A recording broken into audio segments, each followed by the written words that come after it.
warahmatullahi wabarakatuh. Perkenalkan, nama saya Yunisus Meningsi, NPM 2340402072. Di sini saya akan membahas bab 2 tentang mengeksplorasi teks akademik dalam genre makro.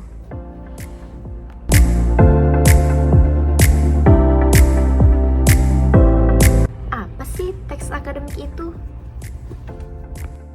Teks akademik adalah bentuk tulisan yang digunakan dalam konteks pendidikan dan penelitian untuk menyampaikan informasi atau hasil penelitian secara sistematis dan jelas. Teks ini ditulis dengan tujuan untuk memajukan pengetahuan dalam bidang tertentu dan seringkali ditinjau oleh para ahli sebelum diterbitkan dalam jurnal, ilmiah, buku atau publikasi akademik lainnya. Ciri-ciri utama teks akademik: 1. Tujuan komunikatif jelas. 2. Struktur sistematis. 3. Bahasa formal dan objektif. 4. Referensi yang akurat. 5. Akurasi informasi. 6. Analisis mendalam. Genre mikro dalam teks akademik merujuk pada subgenre yang lebih spesifik yang digunakan untuk menjelaskan konsep, memaparkan hasil penelitian, atau menyajikan argumen. Genre mikro dalam teks akademik membantu pembaca untuk dengan cepat mengidentifikasi struktur dan tujuan dari teks tersebut, serta memfasilitasi navigasi dan pemahaman informasi yang disajikan. Tujuan genre mikro dalam teks akademik adalah untuk menjelaskan konsep, memaparkan hasil penelitian, atau menyajikan argumen secara spesifik dan terperinci. Genre mikro mencakup berbagai jenis teks seperti deskripsi, eksplanasi, eksposisi, laporan, dan diskusi yang masing-masing memiliki fungsi tertentu dalam menyampaikan informasi. Dengan memahami genre mikro, penulis dapat menyusun informasi dengan cara yang sistematis dan mudah dipahami oleh pembaca, sehingga meningkatkan efektivitas komunikasi ilmiah. Genre makro adalah kategori yang lebih luas dan umum dalam literatur atau teks, yang mencakup berbagai jenis teks atau karya sastra berdasarkan karakteristik umumnya.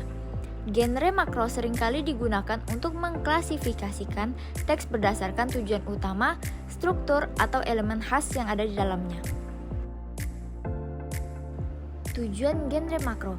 Tujuan utama genre makro dalam teks akademik adalah untuk mengorganisir dan mengklasifikasikan berbagai jenis teks akademik berdasarkan karakteristik umum dan tujuan yang mereka sampaikan.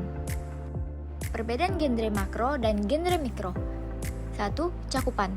Genre makro merupakan kategori besar yang mencakup berbagai jenis teks atau karya sastra yang lebih panjang dan kompleks, seperti novel, drama, dan artikel penelitian. Genre ini dapat mencakup banyak subgenre di dalamnya. Sedangkan genre mikro merupakan subgenre yang lebih kecil dan spesifik, biasanya berfokus pada tema atau ide tertentu dalam bentuk yang lebih pendek seperti deskripsi, laporan, eksplanasi, atau diskusi. 2. Kompleksitas. Genre makro cenderung memiliki plot yang kompleks dengan banyak karakter dan tema yang lebih dalam. Sedangkan genre mikro lebih sederhana dengan fokus pada satu tema atau ide, seringkali dengan sedikit karakter dan lingkungan yang terbatas. Contoh genre mikro dan genre makro. Contoh genre mikro yang pertama, teks deskripsi, yang kedua, teks eksplanasi, yang ketiga, teks eksposisi, yang keempat, teks laporan, dan yang terakhir adalah teks diskusi. Contoh genre makro yang pertama, artikel penelitian, yang kedua, tinjauan pustaka, yang ketiga, tesis dan disertasi, yang keempat, esai akademik, dan yang terakhir ada buku akademik. Setelah kita tahu apa itu teks akademik, mari kita cari tahu lebih lanjut apa sih teks non-akademik itu. Simak pembahasannya ya. Teks non-akademik adalah jenis tulisan yang bersifat informal dan ditujukan untuk khalayak umum. Teks ini sering digunakan untuk menghibur dan menginformasikan atau memengaruhi pembaca untuk memerlukan data atau penelitian yang mendalam. Ciri-ciri utama teks non-akademik: 1. Tujuan informal. 2. Gaya penulisan. 3. Isi subjektif. 4. Audiens luas. Dan yang terakhir, berkisar pada berbagai topik. Contoh teks non-akademik. Yang pertama, cerita pendek atau biasa disebut dengan cerpen. Yang kedua, novel. yang ketiga dongeng, yang terakhir naskah drama. Perbandingan teks akademik dan teks non-akademik. Dari struktur, teks akademik memiliki struktur yang jelas dan sistematis. Biasanya terdiri dari pendahuluan, metode, hasil, dan kesimpulan. Kalimatnya cenderung sederhana dan langsung pada pokok permasalahan. Sedangkan teks non-akademik, struktur lebih fleksibel dan tidak terikat aturan baku. Seringkali menggunakan kalimat yang lebih rumit dan kreatif. Tujuan teks akademik dan teks non-akademik juga berbeda. Teks akademik bertujuan untuk menyampaikan informasi ilmiah atau edukatif dengan objektivitas tinggi, seringkali didukung oleh data dan penelitian. Sedangkan teks non-akademik ditujukan untuk menghibur, menginformasikan secara umum, atau menyampaikan opini pribadi tanpa memerlukan bukti ilmiah.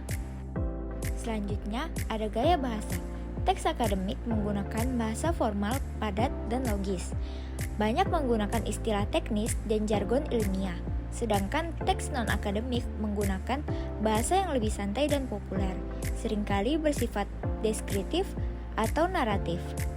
Selanjutnya ada informasi. Teks akademik menyajikan informasi secara padat dan terperinci, fokus pada fakta dan analisis. Sedangkan teks non-akademik menyajikan informasi cenderung tidak padat dan lebih subjektif, seringkali berdasarkan pengalaman pribadi atau imajinasi. Kesimpulannya adalah teks akademik dan teks non-akademik memiliki karakteristik yang berbeda.